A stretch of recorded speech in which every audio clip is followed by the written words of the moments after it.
Good morning students. आज का हमारा टॉपिक है लिक्विड ड्रॉप मॉडल, द्रव बूंद मॉडल।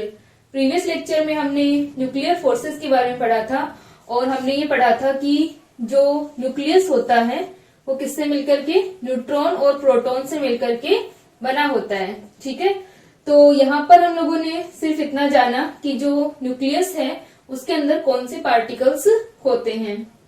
ठीक है, तो यहाँ पर हम लोगों को न्यूक्लियस के अंदर जो पार्टिकल्स हैं उनके बारे में पता चलता है, लेकिन ये नहीं पता चलता कि यहाँ पर न्यूक्लियस के अंदर न्यूक्लियॉन्स जो होते हैं, इन्हें न्यूट्रॉन और प्रोटॉन को क्या कहते हैं, न्यूक्लियॉन्स कहते हैं। इनके बारे में हमें नहीं पता चलता कि ये किस प्रकार से व्यवस्थित होते हैं। ठीक है, तो यहाँ पर न्यूक्लियस की जो संरचना है या फिर हम कह सकते हैं कि न्यूक्लियॉन्स का जो व्यवस्थित होना है उसको लेकर के कई मॉडल प्रस्तुत किए गए, जिनमें से प्रमुख थे एक तो हमारा सेल मॉडल,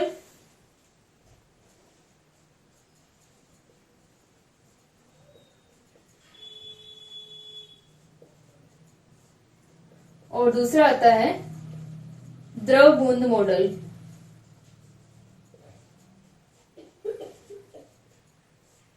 ठीक है, सेल मॉडल और लिक्विड ड्रॉप मॉडल। तो यहाँ पर आज के लेक्चर में हम लोग लिक्विड ड्रॉप मॉडल के बारे में पढ़ेंगे। तो न्यूक्लियस का जो द्रव बूंद मॉडल है, लिक्विड ड्रॉप मॉडल है, ये मॉडल बोर ने इस आधार पर दिया था कि जो न्यूक्लियस होता है उसको किसके अनुसार मान सकते हैं, किसके समान, एक लिक्विड ड्रॉप के समान मान सकते हैं। ठीक है, जो हमारा न्यूक्लियस होता है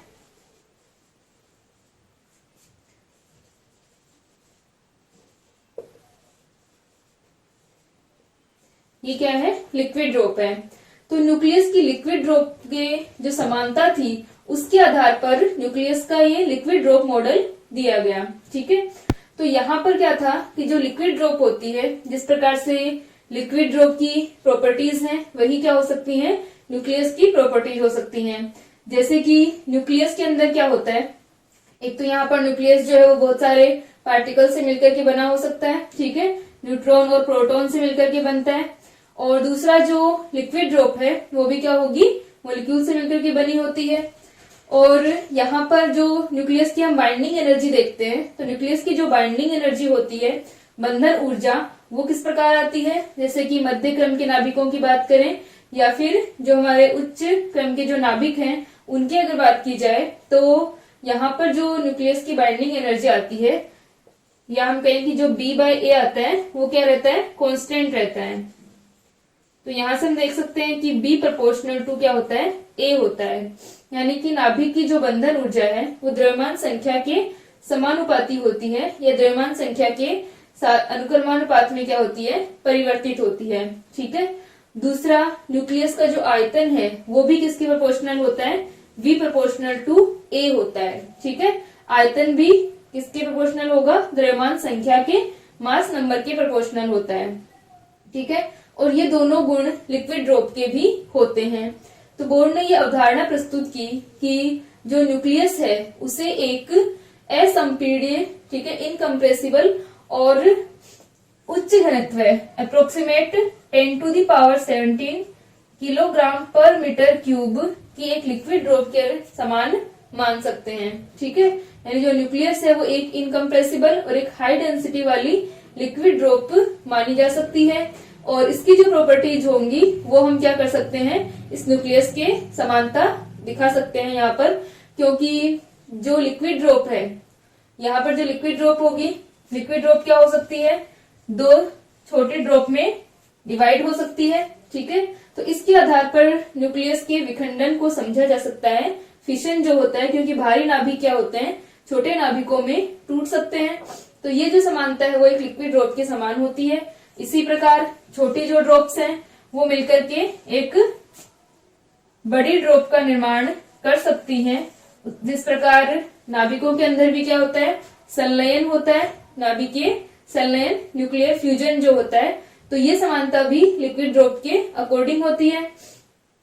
और जो सरफेस टेंशन होता है, पृष्ठ तनाव जो होता है, वो भी जैसे कि लिक्विड ड्रॉप के अंदर क्या होता है कि जो सरफेस वाले जो मॉलिक्यूल्स होते हैं उनके ऊपर जो फोर्स लगता है वो ओनली अंदर वाले मॉलिक्यूल्स के कारण लगता है, यानी ये लूजली बाउंड होते हैं। ठीक है, तो वैसे यहाँ पर क्या होगा कि न्यूक्लियस के अंदर अगर बीच वाले जो न्यूक्लियन हैं उनके ऊपर तो सभी डायरेक्शन से फोर्स लगता है, लेकिन जो सरफेस वाले जो न्यूक्लियंस होंगे उनके ऊपर क्या होगा, ओनली इनसाइड फोर्स लगेगा। यानी यहाँ पर क्या होता है, एक टेंशन होता है, सरफेस टेंशन। तो जिस प्रकार लिक्विड ड्रॉप में होता है वैसे ही न्यूक्लियस के अंदर भी सरफेस टेंशन को माना जा सकता है। यानी जो बहुत सारी सिमिलरिटीज थी लिक्विड ड्रॉप के अंदर और न्यूक्लियस के अंदर, तो बोर्ड ने इसका लिक्विड ड्रॉप मॉडल दिया न्यूक्लियस का, कि न्यूक्लियस को एक लिक्विड ड्रॉप के अकॉर्डिंग माना जा सकता है। ठीक है, और इस लिक्विड ड्रॉप मॉडल को आधार मानते हुए जो वॉन विजेकर और बेथे थे उन्होंने साम्य अनुभाविक द्रव्यमान सूत्र दिया था। वॉन विजेकर ने ये साम्य अनुभाविक द्रव्यमान सूत्र जो सेमी एम्पिरिकल मास फॉर्मूला होता है वो दिया था, और बेथे और अन्य कई साइंटिस्ट ने इसमें सुधार किया था। ठीक है, तो हम लोग लिक्विड ड्रॉप मॉडल और लिक्विड ड्रॉप मॉडल के आधार पर जो सेमी एम्पिरिकल मास फॉर्मूला दिया गया उसको पढ़ते हैं। ठीक है, लिक्विड ड्रॉप मॉडल क्यों दिया गया, क्योंकि न्यूक्लियस जो है वो किससे समानता रखता है, एक लिक्विड ड्रॉप से।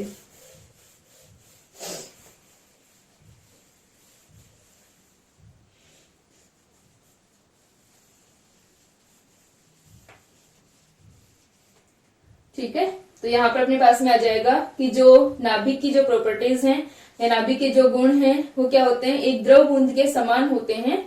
तो यहाँ पर बोर्ड ने अवधारणा प्रस्तुत की कि नाभिक को एक इनकम्प्रेसिबल और हाई डेंसिटी वाली लिक्विड ड्रॉप माना जा सकता है, और यही क्या कहलाता है, लिक्विड ड्रॉप मॉडल, द्रव बूंद मॉडल कहलाता है। ठीक है, तो द्रव बूंद मॉडल के अंदर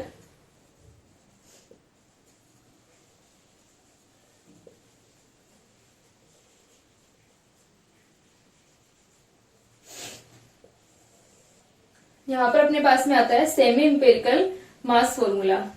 ठीक है,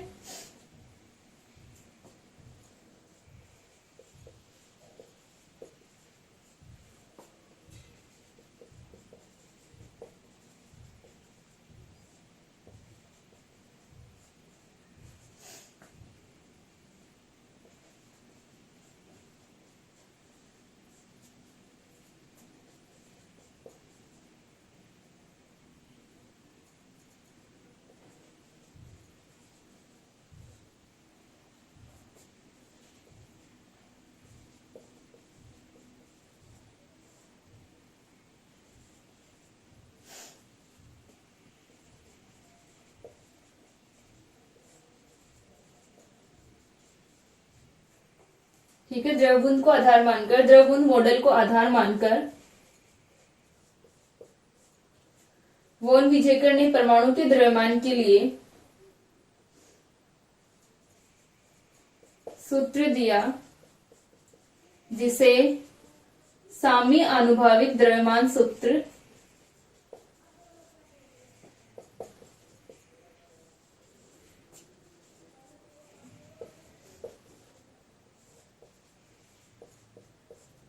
द्रव्यमान सूत्र कहते हैं। ठीक है, और इस फॉर्मूले के अंदर बेथे और जो साइंटिस्ट थे उन्होंने कुछ सुधार किए थे। ठीक है, तो यहां से अपने पास में जो सेमी एम्पिरिकल मास फॉर्मूला आता है किसी एटम के मास को निकालने के लिए, इसके अंदर क्या होगा, जो न्यूक्लियस की बाइंडिंग एनर्जी है उसमें कुछ टर्म्स ऐड करते हैं। यानी यहाँ पर जो लिक्विड ड्रॉप होती है उसके अकॉर्डिंग यहाँ पर क्या की जाती है, कुछ टर्म्स को ऐड करते हैं। ठीक है, तो किसी परमाणु का द्रव्यमान किस प्रकार लिख सकते हैं, यदि किसी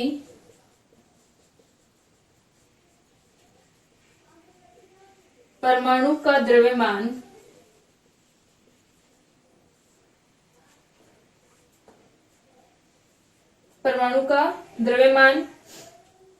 या फिर हम लिखें कि परमाणु क्रमांक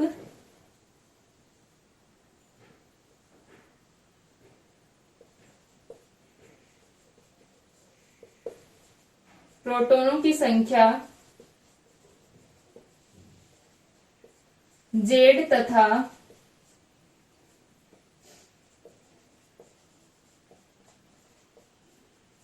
न्यूट्रॉनों की संख्या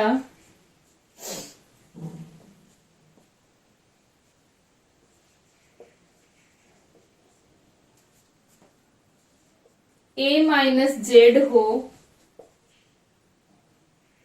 तो परमाणु का द्रव्यमान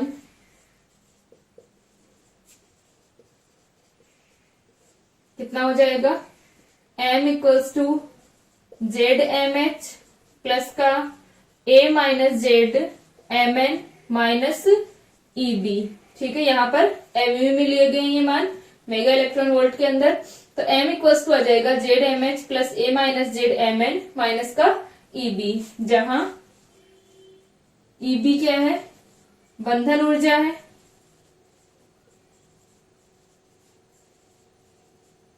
ठीक है, तो ये जो बाइंडिंग एनर्जी है, इस बाइंडिंग एनर्जी को वॉन विजेकर और जो बेथे नाम के साइंटिस्ट थे उन्होंने क्या किया, इसके अंदर जो लिक्विड ड्रॉप होती है उसके अकॉर्डिंग इलेक्ट्रिक रिपल्सन, वैद्युत प्रतिकर्षण और जो पृष्ठ तनाव होता है उसके कारकों को आधार माना। ठीक है, कि जिस प्रकार किसी लिक्विड ड्रॉप के अंदर क्या हो सकते हैं, वैद्युत प्रतिकर्षण हो सकता है, यानी जो मॉलिक्यूल्स है वहां पर रिपल्सन हो सकता है, और पृष्ठ तनाव जो होता है, सरफेस टेंशन जो होता है, आदि चीजें हो सकती हैं। उन सबको आधार मान करके यहाँ पर इस बाइंडिंग एनर्जी के फॉर्मूले को या बाइंडिंग एनर्जी जो है इसके अंदर कुछ टर्म्स को ऐड किया गया।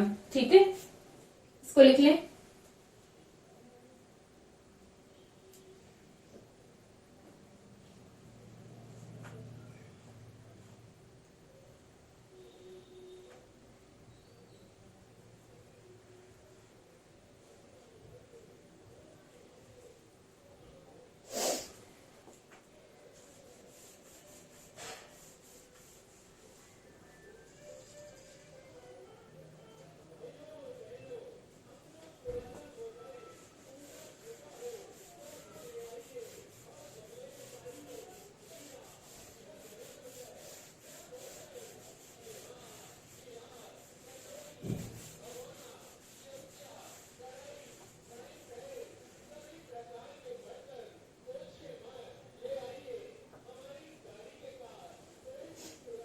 ठीक है, यहां तक हो गया। तो यहाँ पर अपने पास में क्या आता है कि जो साइंटिस्ट थे वॉन विजेकर और जो बेथे नाम के साइंटिस्ट थे, उन्होंने इस बाइंडिंग एनर्जी के अंदर द्रव बूंद के आधार पर क्या किए, कुछ कारकों को ऐड किया और साम्य अनुभाविक द्रव्यमान सूत्र दिया था। ठीक है, तो यहाँ पर हम लिख सकते हैं कि वॉन विजेकर तथा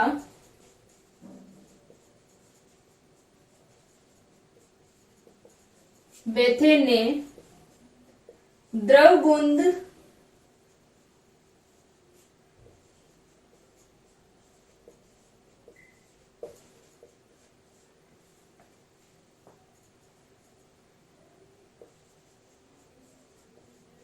मॉडल के आधार पर नाभिक की बंधन ऊर्जा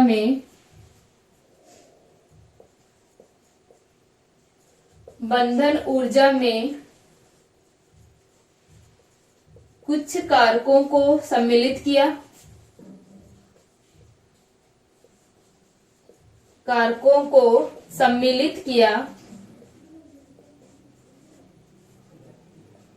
तथा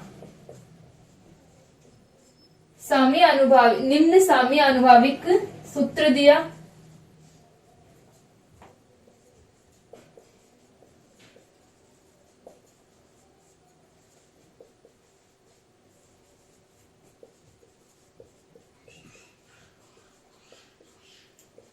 EB इक्वल्स टू, ये जो बाइंडिंग एनर्जी है इसके अंदर क्या किया, कुछ टर्म्स को ऐड किया। तो EB इक्वल्स टू यहाँ पर दिया EV प्लस का ES प्लस का EC प्लस EA प्लस का EP। ठीक है, यहाँ पर जो ये टर्म्स ऐड हैं ये सभी क्या हैं, एनर्जी हैं, और यहाँ पर EV, ES, EC और EA और EP यानी जो सबस्क्रिप्ट हमने लिखी है वो हमने किस प्रकार लिखी है ये हम देखते हैं। तो यहाँ पर जो EV है, EV क्या है, आयतन ऊर्जा है, वॉल्यूम एनर्जी। ES जो है वो पृष्ठ ऊर्जा है, सरफेस एनर्जी। और ईसी जो है वो क्या है, कूलाम ऊर्जा है, और ईए जो है उसे असममित ऊर्जा कहते हैं।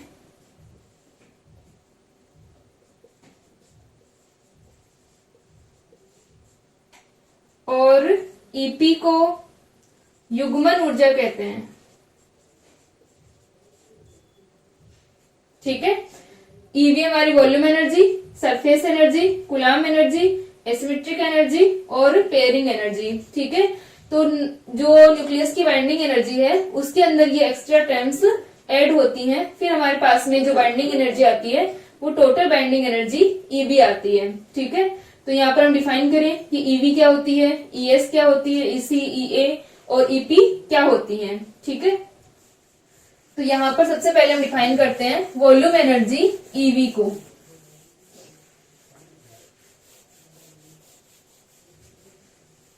तो फर्स्ट है हमारा वॉल्यूम एनर्जी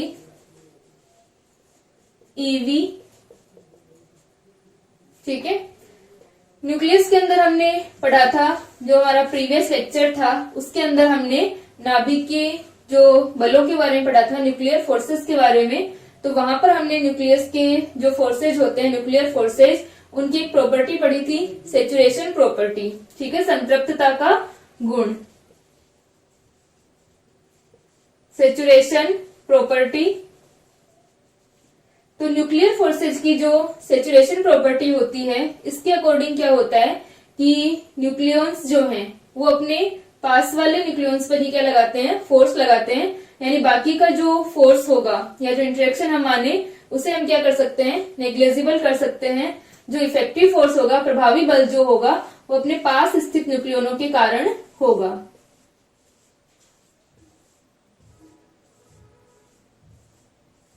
ठीक है, क्योंकि यहाँ पर अगर हम ये माने कि हर एक न्यूक्लियन सभी न्यूक्लियन पर फोर्स लगा रहा है, तो क्या आ जाएंगे, टोटल जो इंटरेक्शन पेयर्स हमारे पास बनेंगे, जो क्रिया करने वाले जो युग्म हमारे पास बनेंगे, वो कितने हो जाएंगे, a-1 डिवाइडेड बाय 2 हो जाएंगे। ठीक है, तो इसके अकॉर्डिंग क्या आएगा कि जो भारी नाभिक हमारे होंगे उसके अकॉर्डिंग क्या आ जाएगी, युग्मों की संख्या जो है वो a² के प्रोपोर्शनल आ जाएगी। ठीक है, यहाँ पर हम लोग a का कोई मान रखते हैं, तो यहाँ पर अपने पास में क्या होगा, पेयर्स की जो संख्या है वो इस अकॉर्डिंग आएगी। जबकि हम जानते हैं कि न्यूक्लियर फोर्सेज या फिर जो एक्सपेरिमेंटली जो होता है कि न्यूक्लियर फोर्सेज जो होते हैं या हमारी जो बंधन ऊर्जा है वो किसके प्रोपोर्शनल होती है, ए के प्रोपोर्शनल होती है। क्योंकि जो कर्व हम बनाते हैं बाइंडिंग एनर्जी और B/A और A का जो कर्व हमें मिलता है वो इस अकॉर्डिंग मिलता है कि यहाँ पर अपने पास में जो मध्य क्रम के नाभिक आते हैं और उच्च क्रम वाले जो नाभिक होंगे उनके लिए B/A जो है वो लगभग कांस्टेंट हो जाता है, यानी B जो है प्रोपोर्शनल टू A होगी। ठीक है, तो यहाँ पर न्यूक्लियॉन्स के ऊपर क्या होगा कि जो पास स्थित न्यूक्लियॉन्स हैं उन्हीं के कारण क्या होगा, इफेक्टिव फोर्स होगा। तो इसके अनुसार क्या हो गया कि जो बंधन ऊर्जा है, ठीक है, तो यहाँ पर मान सकते हैं कि जो बंधन ऊर्जा है वो क्या है, प्रोपोर्शनल टू A होती है। ठीक है, यानी जो बंध बन रहे हैं उनकी संख्या क्या होगी, प्रोपोर्शनल टू A होगी। ठीक है, A के समानुपाती होगी। अब हर एक बंध के संगत कुछ ना कुछ एनर्जी होगी, तो उस एनर्जी को हम डिफाइन करते हैं वॉल्यूम एनर्जी ईवी, हम उसे डिफाइन करते हैं। क्योंकि न्यूक्लियस की जो बाइंडिंग एनर्जी है उसके अंदर सबसे ज्यादा योगदान किसका होगा, ये जो न्यूक्लियॉन्स के बीच में बॉन्ड बन रहे हैं। ठीक है, इन बंधों के कारण योगदान होगा न्यूक्लियस की बाइंडिंग एनर्जी के अंदर। ठीक है, तो यहाँ पर हम मानते हैं कि ये जो बंध बनते हैं वो किसके समानुपाती होंगे, ए के समानुपाती होंगे, और हर बंध के संगत कुछ ऊर्जा होगी, तो उससे हम डिफाइन कर रहे हैं ईवी। ये हमारे क्या है, वॉल्यूम एनर्जी जो है ईवी प्रोपोर्शनल टू होगी ए होगी, और इसे हम लिख सकते हैं ईवी इक्वल्स टू AVA। ठीक है, और हमने इसे वॉल्यूम एनर्जी क्यों डिफाइन किया, क्योंकि जो न्यूक्लियस का आयतन जो होता है, वॉल्यूम जो होता है, वो भी क्या होता है, प्रोपोर्शनल टू A होता है, तो इसे वॉल्यूम एनर्जी कहते हैं। ठीक है, सेकेंड हमारे पास में आती है सरफेस एनर्जी।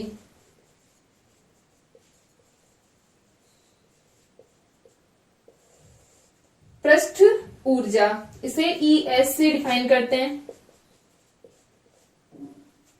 पृष्ठ ऊर्जा क्या होगी कि जो हमारा नाभिक होता है इसके अंदर न्यूक्लियॉन्स होंगे,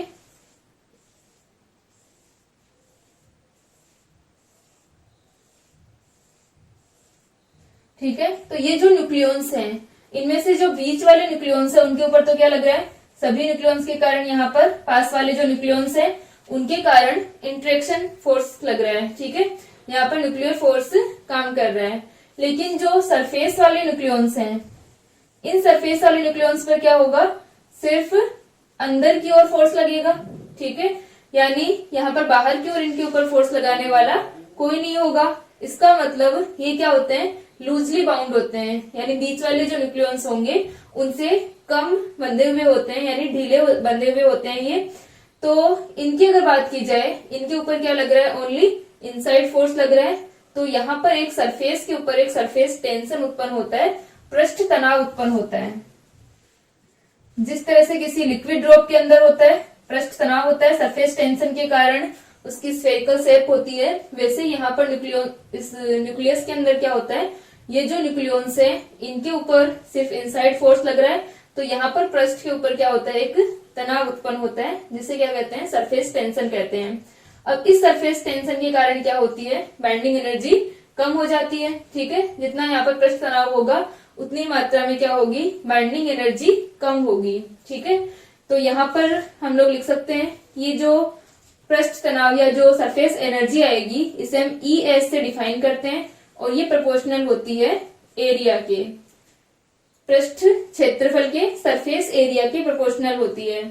और यहाँ पर हम जानते हैं चूंकि R इक्वल्स टू क्या होता है, R0 A की पावर 1/3, तो ES इस प्रोपोर्शनल टू आ जाएगा 4 पाई R0 स्क्वायर, तो R0 स्क्वायर A की पावर 2/3, तो ES प्रोपोर्शनल टू आ गया A की पावर 2/3।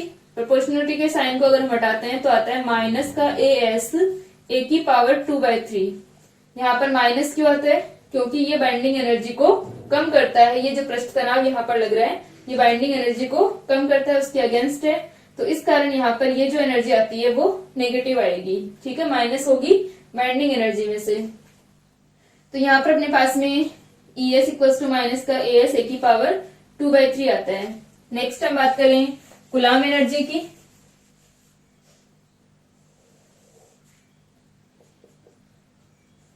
थर्ड हमारे पास में आती है कूलाम ऊर्जा EC। कूलाम ऊर्जा क्या होगी, न्यूक्लियस के अंदर जो पार्टिकल्स हैं वो क्या हैं, न्यूट्रॉन्स और प्रोटॉन्स हैं। न्यूट्रॉन तो क्या होते हैं, न्यूट्रल पार्टिकल हैं, लेकिन प्रोटॉन क्या होते हैं, पॉजिटिवली चार्ज पार्टिकल्स होते हैं।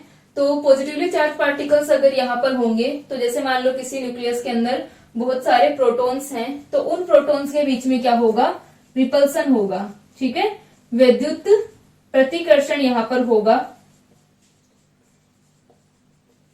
और रिपल्सन के कारण क्या होगा कि वो रिपल्सन इनको दूर रखने का प्रयास करता है।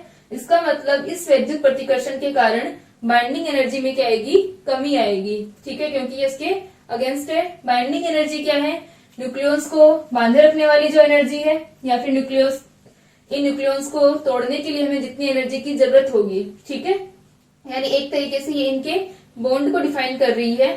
तो जो वैद्युत प्रतिकर्षण है, रिपल्सन है, वो क्या है, इसके अगेंस्ट होगा, यानी जितना वैद्युत प्रतिकर्षण होगा उतना ही यहाँ पर क्या आता है, बाइंडिंग एनर्जी में कमी आएगी, ठीक है।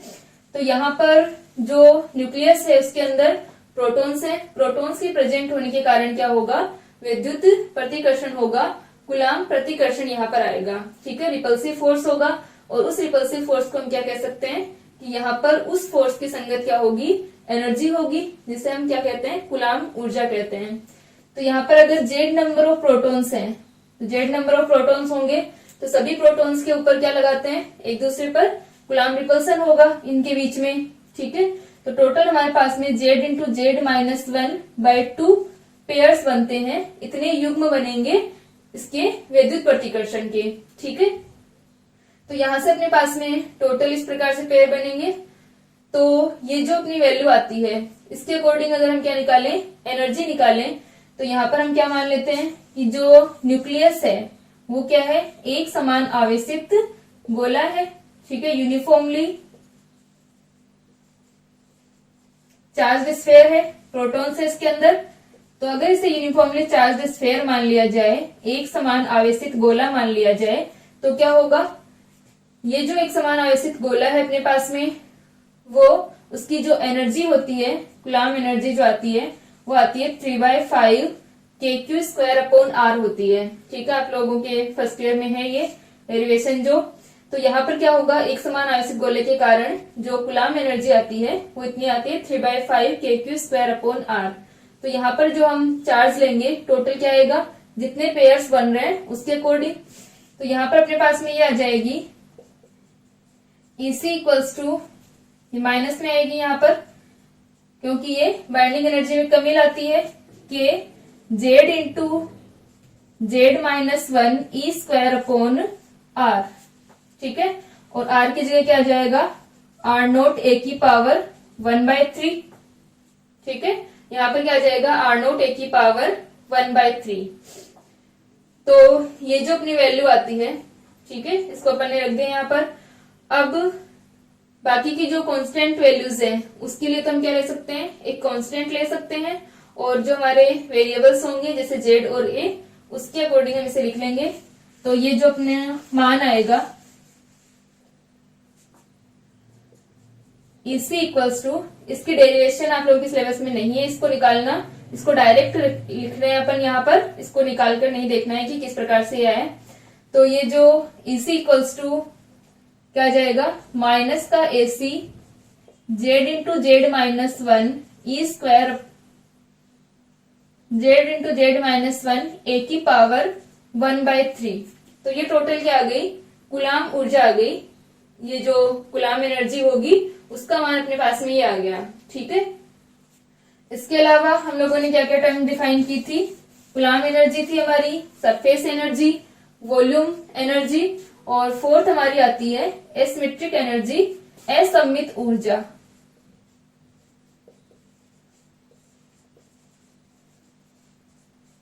इसे डिफाइन करते हैं EA से। तो ये जो असममित ऊर्जा होती है वो क्या होती है,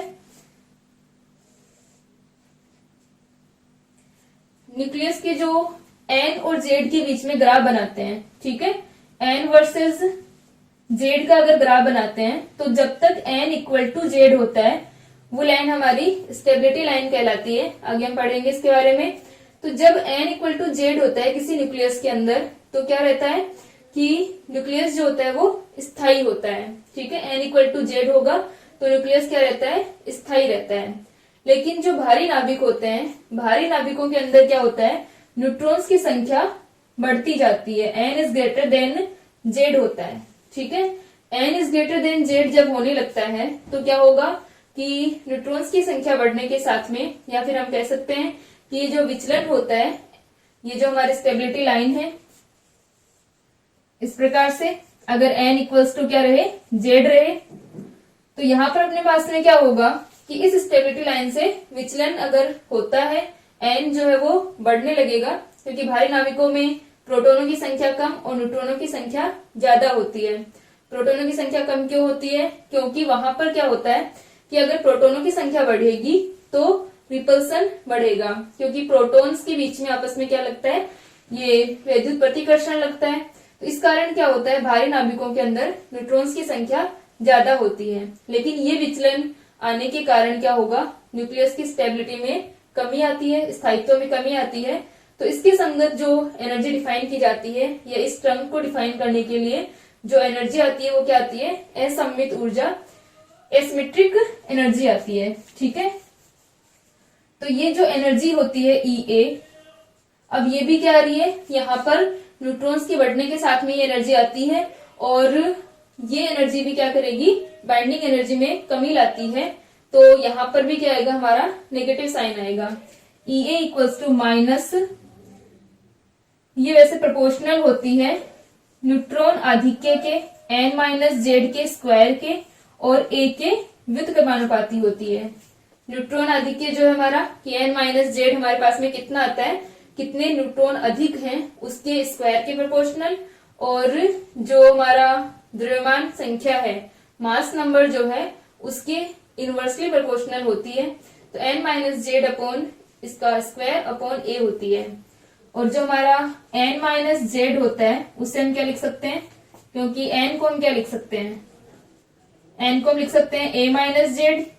तो ये अपना क्या आ जाएगा, n equal to a minus z है, तो यहां पर अपन लिख सकते हैं EA proportional to a minus 2z का square divided by a।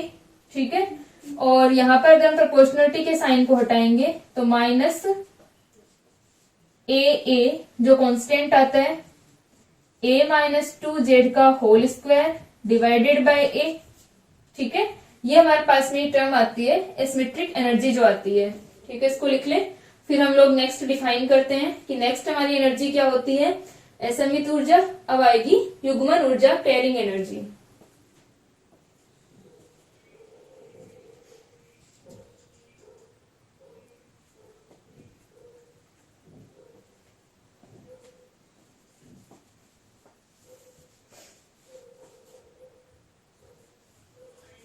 Previous lecture में हमने न्यूक्लियर फोर्सेस के बारे में पढ़ा था, और न्यूक्लियर फोर्सेस की जो प्रॉपर्टीज होती हैं वो हमने पढ़ी थी। उसके अंदर हमने न्यूक्लियर पोटेंशियल के बारे में नहीं पढ़ा था।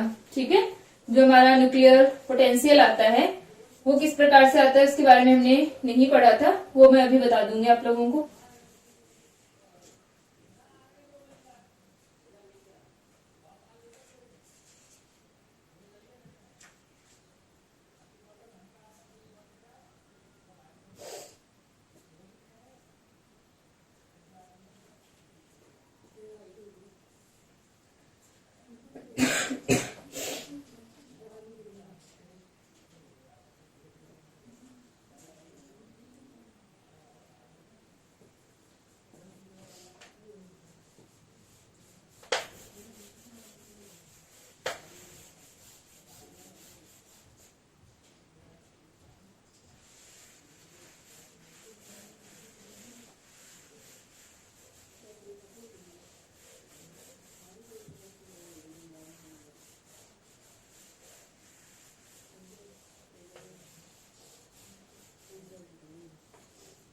नेक्स्ट है हमारे पेयरिंग एनर्जी। ठीक है, पेयरिंग एनर्जी जो होती है युग्मन ऊर्जा। युग्मन ऊर्जा क्या होती है कि न्यूक्लियस के अंदर जो न्यूक्लियॉन्स होते हैं, न्यूट्रॉन और प्रोटॉन, जब न्यूट्रॉन और प्रोटॉन की संख्या क्या होती है, सम होती है, n भी सम हो, इवन हो, और z भी क्या हो, सम हो।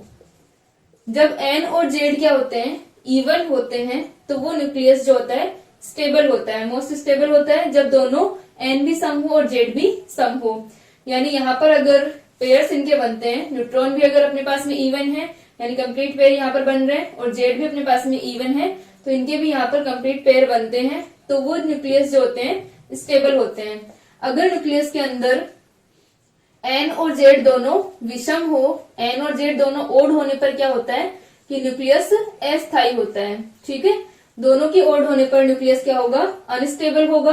और अगर दोनों में से एक कोई ओड है, यानी n ओड है, z इवन है, या z ओड है, n इवन है, तो वहां पर वो क्या होते हैं, मध्य स्थायी होते हैं। ये अपने पास में बीच के होते हैं। ठीक है, ज्यादा अनस्टेबल नहीं होते। तो यहाँ पर क्या होगा कि जो वैल्यूज आती है अपने पास में कि विषम होने पर अनस्टेबल होता है और सम होने पर न्यूक्लियस जो है वो स्टेबल होता है। तो इसको डिफाइन करने के लिए फर्मी ने जो हमारी बाइंडिंग एनर्जी होती है उसके अंदर क्या किया था, एक टर्म ऐड की थी पेयरिंग एनर्जी, जो कि जो ये यहाँ पर इंटरेक्शन हो रहा है उसको डिफाइन करता है। ठीक है, कि अगर पेयर्स बनते हैं यहाँ पर कि अगर सम होंगे, इवन होंगे, तो न्यूक्लियस स्टेबल होगा, और अगर ओड है तो न्यूक्लियस क्या होता है, अनस्टेबल होगा। और अगर यहाँ पर अपने पास में जो एक ओड और एक इवन होगा तो यहाँ पर मध्य स्थायी होते हैं ये। तो इस टर्म को डिफाइन करने के लिए जो एनर्जी दी गई उसे क्या कहते हैं, ईपी, पेयरिंग एनर्जी। और ये क्या आ जाएगा अपने पास में, माइनस का एपी, ए की पावर 3/4 आती है। ठीक है, ये अपनी प्रोपोर्शनल होती है माइनस का एपी ए की पावर 3/4, यानी ए की पावर 3/4 के ये प्रोपोर्शनल होती है। तो यहाँ पर जो ईपी का अपने पास में मान आया है, ये जो एपी वैल्यू है ये अलग अलग होती है। एपी इक्वल्स टू 0 होती है जब क्या हो, ए क्या हो, विषम हो, और एपी इक्वल्स टू माइनस का 33.5 होती है जब ए क्या है, सम है। ठीक है, ए सम है और एन और जेड भी क्या है, सम है।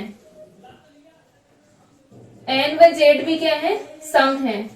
और एपी इक्वल्स टू प्लस की 33.5 होती है जब ए क्या है, सम है, लेकिन एन व जेड क्या है, विषम है। ठीक है, ये वैल्यू होती है इस प्रकार से। तो एपी इक्वल्स टू माइनस का 33.5 और एपी इक्वल्स टू प्लस का 33.5 होता है। ठीक है, तो ये हमारे पास में जो टर्म्स आई हैं, इनको अगर ऐड किया जाए बाइंडिंग एनर्जी के अंदर, तो बाइंडिंग एनर्जी का फॉर्मूला क्या हो जाएगा, ये जो सारी वैल्यूज हमने निकाली हैं वो हम लिख सकते हैं। यहाँ पर ईबी इक्वल्स टू हमने डिफाइन किया था ईवी प्लस का ईएस प्लस का ईसी प्लस ईए प्लस ईपी। तो ये जो बाइंडिंग एनर्जी है इस द्रव बूंद मॉडल के आधार पर, जो लिक्विड ड्रॉप मॉडल है उसके अकॉर्डिंग क्या होगी कि इन सारे टर्म से मिलकर के बनी होती है। तो ईबी इक्वल्स टू हो जाएगा, यहाँ पर हम सारी वैल्यूज रख दें, एवीए माइनस का एएस ए की power 2/3 minus AC Z into Z minus 1 ए की पावर 1/3 माइनस,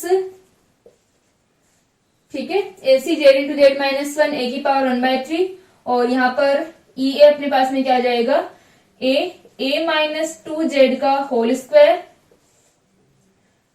इसे हम चाहे तो स्मॉल एस लिख सकते हैं, ए माइनस 2 जेड का होल स्क्वायर और अपॉन में ए माइनस एपी ए की पावर 3/4।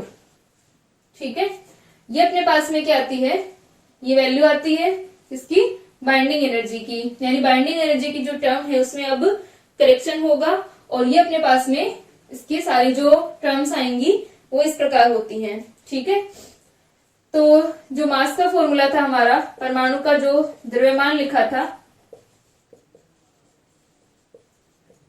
वो क्या आ जाएगा, m इक्वल्स टू क्या था, Z M H plus A minus Z M N minus का ईबी। अब ईबी की जगह हम ये वाली वैल्यू रख सकते हैं। ठीक है, तो जो अब मास का जो फॉर्मूला आएगा वो ये होगा, यानी जो बाइंडिंग एनर्जी है वो इन कारकों पर निर्भर करती है। ठीक है, न्यूक्लियस की जो बाइंडिंग एनर्जी है वो किन किन कारकों पर निर्भर करती है वो यहाँ पर ऐड कर देते हैं। ये -3/4 लिख लो या फिर इसको ए की पावर 3/4 लिख लो। ठीक है, तो यहाँ पर बाइंडिंग एनर्जी की निर्भरता को बताते हैं। तो m का फॉर्मूला अपने पास आ जाएगा Z M H plus A minus Z M N, और ईबी की हमारे पास में वैल्यू माइनस का एवीए प्लस, यहाँ पर सिर्फ जो हमारी वॉल्यूम एनर्जी है वो पॉजिटिव होती है, बाकी सारे जो कारक हैं उनके कारण बाइंडिंग एनर्जी में कमी आती है। ठीक है, तो माइनस का एवीए प्लस का एएस ए की पावर 2/3, और ये हो जाएगा प्लस का AC Z into Z minus 1 और ए की पावर 1/3 माइनस का ए माइनस 2 जेड का होल स्क्वायर डिवाइडेड बाय ए। तो ये टोटल फॉर्मूला आ जाता है मास के लिए। ठीक है, तो ये सेमी इंपेरिकल मास फॉर्मूला दिया था लिक्विड ड्रॉप मॉडल के आधार पर।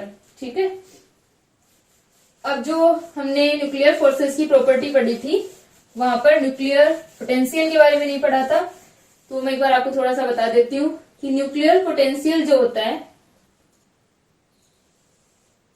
इसका जो कर्व आता है वो कुछ इस प्रकार से आता है। ठीक है, यानी जो न्यूक्लियर पोटेंशियल है वो क्या होता है कि यहाँ पर अपने पास में रिपल्सिव और अट्रैक्टिव दोनों होते हैं, क्योंकि न्यूक्लियर फोर्स जो होते हैं, न्यूक्लियर फोर्स रिपल्सिव भी होते हैं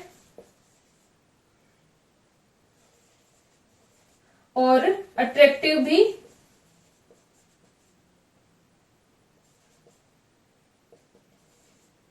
तो यहाँ पर क्योंकि हम देख सकते हैं कि ये वाली जो हमारी स्लोप होगी उसके अकॉर्डिंग और इधर वाले से अपन निकालें तो यहाँ पर रिपल्सिव और यहाँ पर क्या आएगा, अट्रैक्टिव आएगा। ठीक है, यानी बहुत कम दूरियों पर ये अपने पास में मिनिमम पोटेंशियल है। तो नाभिक की अत्यधिक लघु दूरियां जो होती हैं अप्रोक्सीमेट 0.5 फर्मी की, वहां पर क्या होता है, न्यूक्लियर फोर्स जो है वो क्या होते हैं, रिपल्सिव होते हैं। और आगे की दूरियों के लिए न्यूक्लियस की जो रेंज है उसके आगे की दूरियों के लिए क्या होते हैं, अट्रैक्टिव होते हैं। तो न्यूक्लियर पोटेंशियल जो है उसके अंदर रिपल्सिव और अट्रैक्टिव दोनों टर्म्स आती हैं, लेकिन कैलकुलेशन के अंदर इस अट्रैक्टिव टर्म्स को ही ऐड करते हैं। ठीक है, न्यूक्लियर का जो पोटेंशियल है उसे एक तो वर्ग विभव कूप मानते हैं, स्क्वायर वेल पोटेंशियल। ठीक है, आप लोगों की बुक में इस तरह से बना होगा।